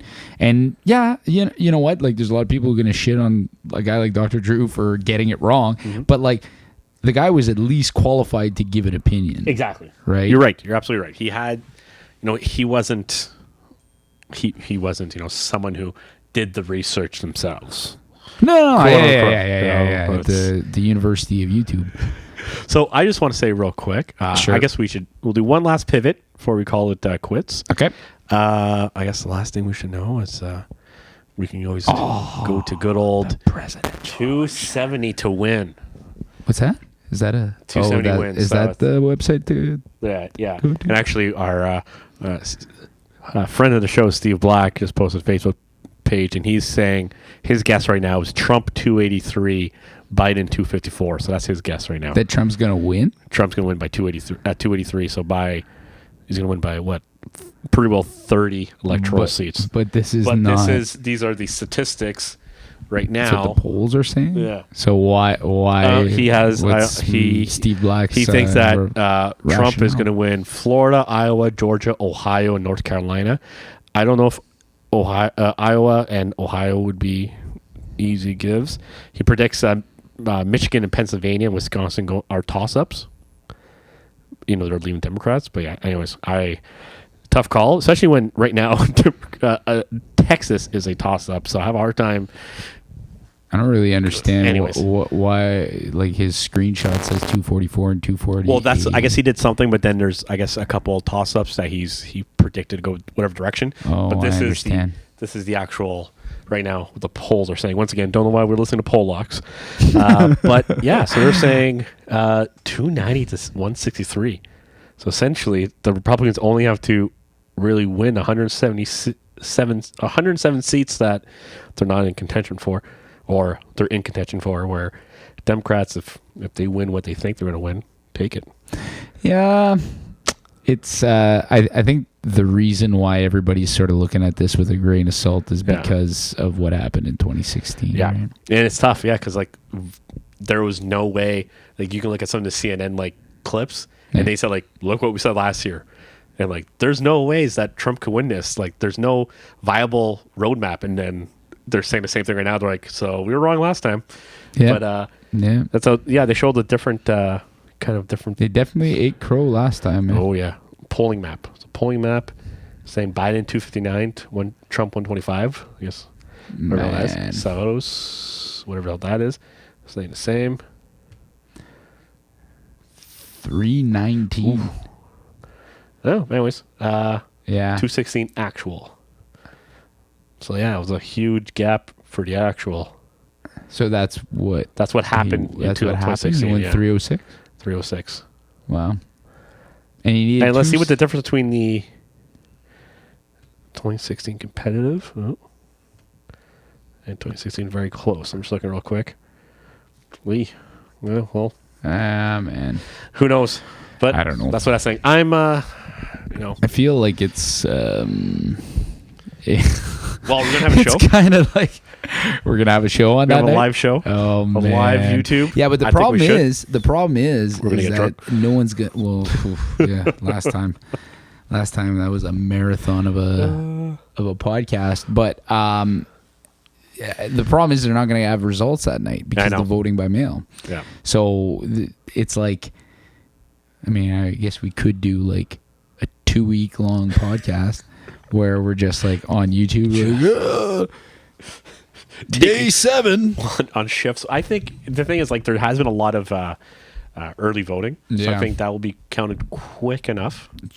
Yeah, maybe not night of, but I think they'll say what's coming in and who's winning, so they'll have percentages of every state. Sure, I think they'll be able to kind of gear from there. Who's I was watching the John Oliver segment he did on the 2020 election there, the recent one, and he was saying how the majority of Trump voters are saying that they're going to vote on election night in person. Okay. And that Biden voters are going to vote by mail. Yeah. So that it's going to look like Trump's going to win. It might look like Trump's winning on the night of the election. That's going to be interesting. Then, oh man, that's like, it just sounds like this whole thing is going like over a cliff right now, and it's so. And like, so I'm kind of glad I don't live there, but every other empire I live next door. Every other empire, really, or superpower ever, usually collapse from infighting or like war. The Romans got picked apart bit by bit by the Saxons, by the Byzantines, by Arabic empires, slowly and surely, and infighting. The Greeks infighting and the Persians. Really, the Russian Empire, the Napoleons, the Austrians, all them slowly picked away at them. the Mongolians fell apart, but none of it was based on bullshit conspiracy theories based on elections. Like infighting, but without a shot fired. Like crazy. Yeah. Like even the infighting in Rome and all this stuff, it was armies fighting each other within the same country, but armies. This is just like, there's people fighting on the streets now, like it's in the cities. Although I don't know, I would tend to think that the picture is not as bleak as you would see it in like on CNN. There, and again, there's not a CNN is fake news, but it's like, we've known for a long time that if it bleeds, it leads, right? Yep. Like the stuff that attracts a lot of viewership is the stuff that that's crazy, right? So there's an incentive there to have crazier things on TV. In your 24-hour news cycle, you have to be. You need to keep eyeballs on a channel. Yeah, that's right. People aren't going to be watching if it's you're doing fluff pieces or just nice. It has to be something that's going to be interesting. But the majority, like the thing that sort of keeps me from getting too caught up in this whole like, oh, this is the end of the world election, is that like, you've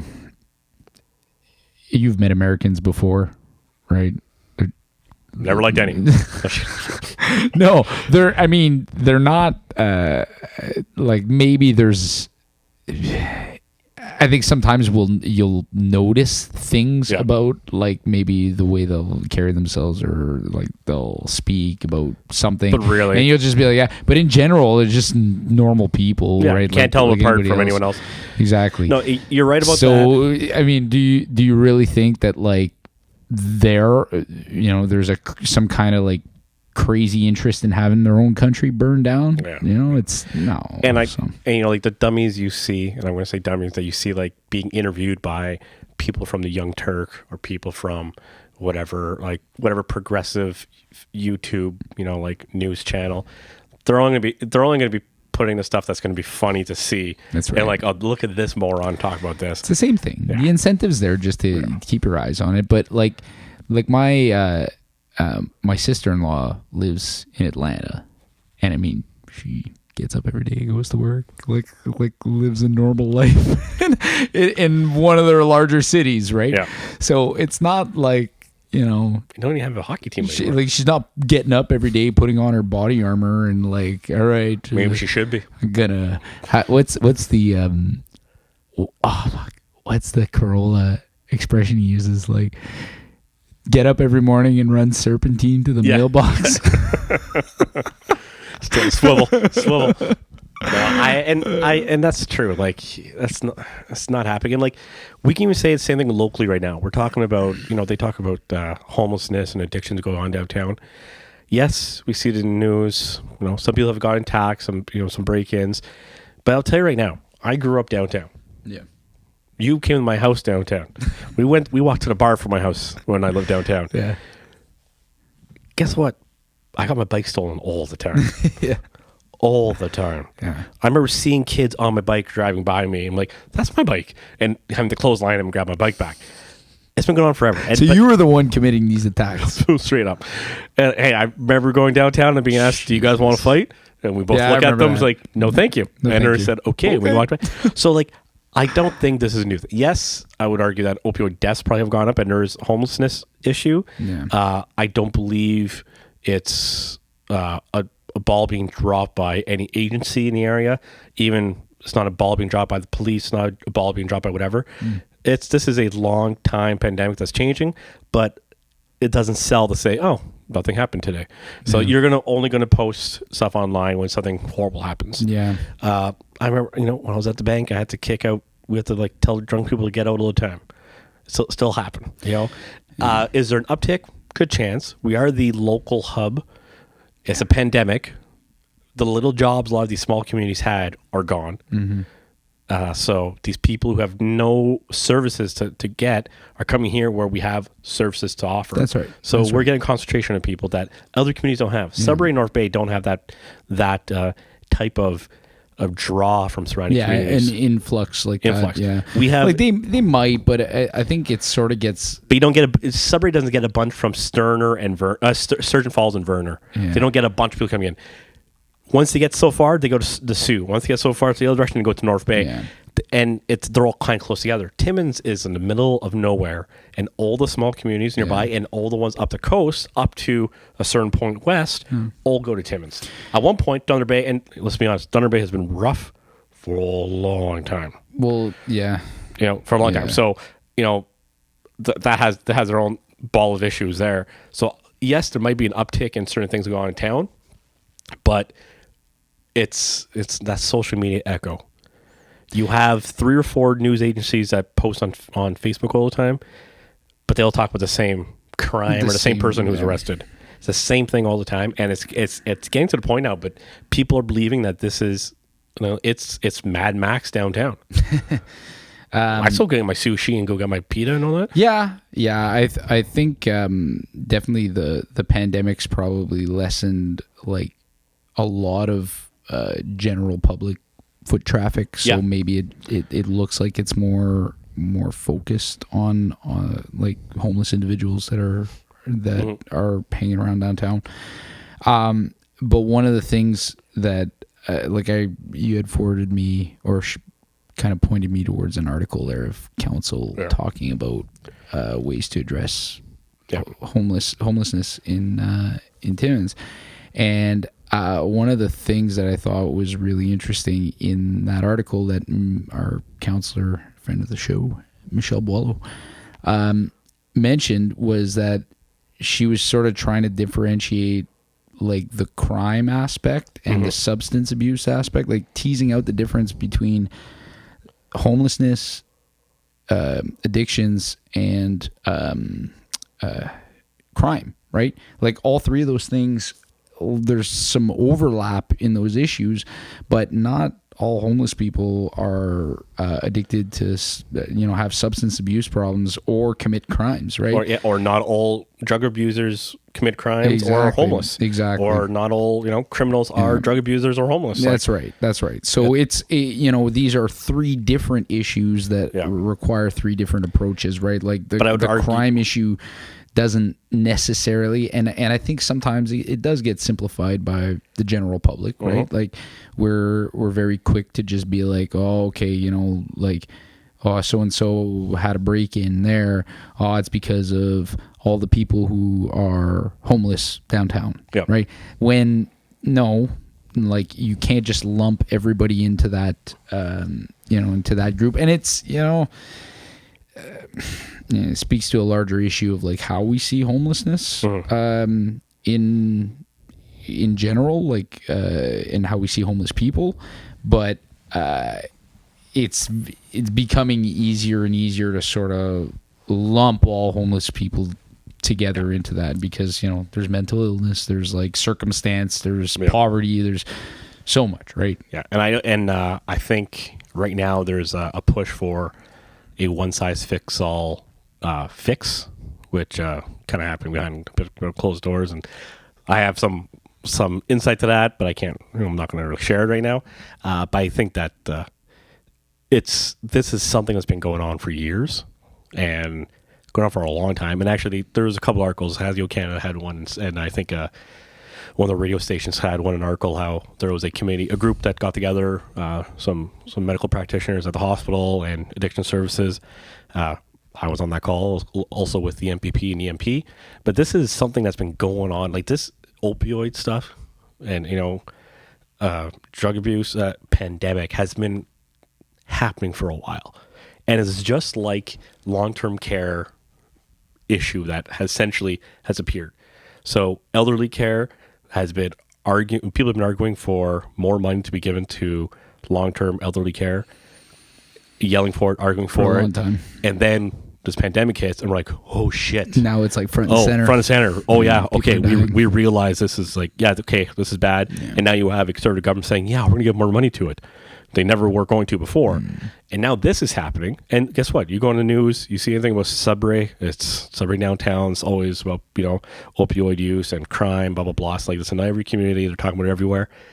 This is coming too late now because a lot of this pandemic stuff's happening. You have services that can only be offered so much, and the idea that we have a mayor literally arguing that these services should be upping their services and doing more. Well, A, they're doing as much as they can with the funding they have, and B, there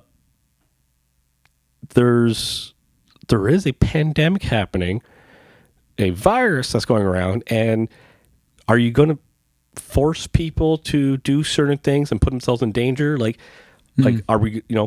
You're gonna like force people to be in crowds, in crowds, close contact, to do all this stuff. Like there's a reason why. Essentially they were renting out hotel rooms and using rooms at the college for homelessness because they couldn't be all in the same homeless shelter because you have to keep distance. So the idea that they should be going out there, these agencies should be going out there and fixing all these issues. Well, there's only so much that can be done. There was a lockdown for a few weeks that you couldn't do a thing. So I think it was like, I will be honest, it was a very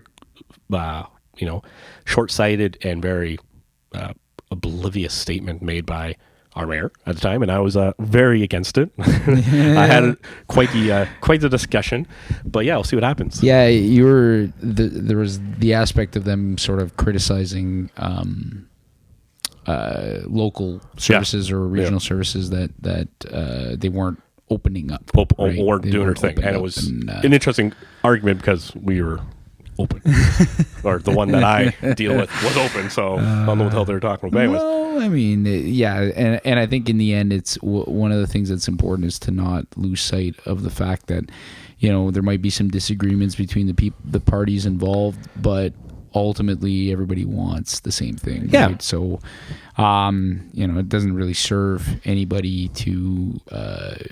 I guess like criticism is when it's warranted, it's warranted, but it's not like, but do you anybody's trying to abdicate responsibility here. Yeah. So. And like, do you build collaboration and coordination of services by attacking one? No. And that's not how you do. That's not how you do it, and that doesn't help anything. So like, it's even like right. You could see during the pandemic response during lockdown. Even our political parties kind of took a step back from attacking and say, okay, well, you know what, we all have to be on the same page here. Let's work together. So it was not like, they're fucking up, they got to fix this. It wasn't that. And it was a very much, and I got to say that, and that one city council, I was actually, city council meeting, I was very not impressed by our local mayor on that. I was very, he did not really speak very, I would say, wasn't very diplomatic. And someone can argue, maybe that was the type of tone need to be taken to bring about change. But I don't think, being more of the player coach, I don't think that's how you would. You thought it was unnecessarily adversarial? Yeah. You're not helping anything. You're setting some people are going to put their heels in the ground, and you say, all right, we're going to fight. We're going to slug this one out. Yeah, you're not helping that out. And in the meantime, the problem gets worse, right? Yeah. So no, hopefully the talks that have happened since then will lead to better collaboration. And I don't know, what direction is it going? Are you optimistic or? I think there'll be some. There was obvious change that needed to happen. Mm-hmm. I do think that I think the pandemic just emphasized it. I think a lot of the agencies knew that there was a problem. I think one of the solutions being pitched, I don't think it's the proper solution, but once again, there's different opinions on what that is. But I think you're going to see groups, and it might be certain portions of the group, working closer together and really coming together and helping out. But I think could have been done without that whole adversarial part put on. Yeah, could have, and especially like it's one thing to sort of make those comments even behind the scenes, but to actually like in public, that's. I mean, you're usually. I mean, if we want to show a little bit of good faith, some that could have been a mistake, right? It could have been not like more terse than intended. Yeah. But it sounds like like usually when somebody decides to say something in a public forum like Yeah. that, like publicly, Well, it was a or written, on a podcast, it was a written. they mean it. Yeah, but the thing that bothered me watching that council meeting, it was a written statement he was reading out. Oh, So he prepared this. So prepared that. So 8 minutes with into the intention yeah, of calling 8 minutes an into agency. a presentation by the CAO, the mayor decided to interrupt him and read his written statement for however long it was, and called. He didn't specify which agencies, but he was kind of clumping a handful of agencies together, saying they have dropped the ball, they're all screwing up, and blah blah blah. But like, first of all, you're not their funder. Yeah. These are medical, essentially medical agencies offering medical help and assistance to different groups. You can ask them to do more, sit down, have a round table type thing, but it's demand something. It was it was not a political move, not a good political move. No, you feel like I was saying, unnecessarily adversarial, and well, who knows? Maybe it plays well with That certain people, right? And who knows? you know what? Hey, maybe it was intended to be that way. And that's the thing. Then there's been recent deaths, opioid overdoses lately, and it's happening. Horrible. But it's which I think spurs change or the want for change by a lot of people. So I get that. But yeah, and it's funny. I've been in some of these meetings now. Yeah, and you can see certain things. You start witnessing what some people are trying to do. So you call things like a working group, but let me just and we're just gonna stack the agenda on all those things we want to talk about. And but hey, we invited you to sit down with us. We invited you to sit down with me. Yeah. So Corey, you want to come to my meeting? But this is what we're talking about. We're going to talk about how I want to be with, be with your siblings or whatever. And this is why I would never function well in these environments. I'm so alienated from that. I'm kind of glad that and like I'm not involved. And I know I'm you're the community involved guy. But I know just sit here and go, what's fucking wrong with you, man? Like, I know I'm the devil's advocate sometimes, and I think sometimes a little too combative. Sure. But it's like, I don't want to be. You don't want to be? You just feel like other people are so stupid. Yeah. No, but it's just like, why won't anyone just listen to all my great ideas? Like, I wish that there was like an authority at the top that just commanded everyone below to just do what that authority say and be, But that authority should be you, right? That's 100%. What you're saying. 100%. Yeah. Oh, Jay. On that dictator's note, should we wrap this up? I think we should. I think I do want to do more of these. I know this was just kind of a one-on-one, just chat, the two of us.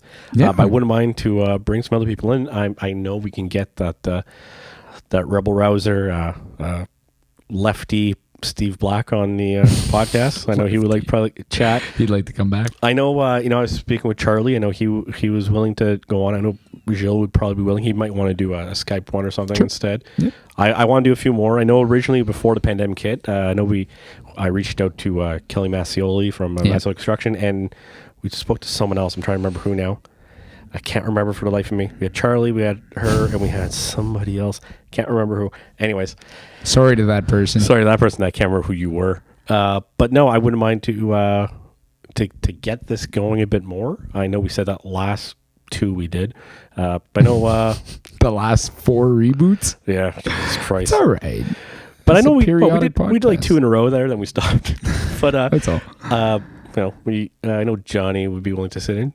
Both St. Pierre and Belanger. I know they'd be willing. And I wouldn't mind to get going and get back to it. And I think we should probably do at least a election night special. Okay. Well, we'll clear the schedule. I'll work on clearing the schedule for that one because I feel like that could be That could be an interesting night. Yeah. When the missiles start flying and Do we do it at the bar or at your bar? Or we do it here? I don't know. We'll have to see. We'll have to see what the evening is. I'm still talking about putting in a wet bar in over there. So that'd be there we go. We're give me gonna a have nice a different little set there. Yeah. So I think this worked out. Though I think no, this is good. This is good. I feel like I'm on CTV I hope News. the video works out okay on this. But yeah, it'll work.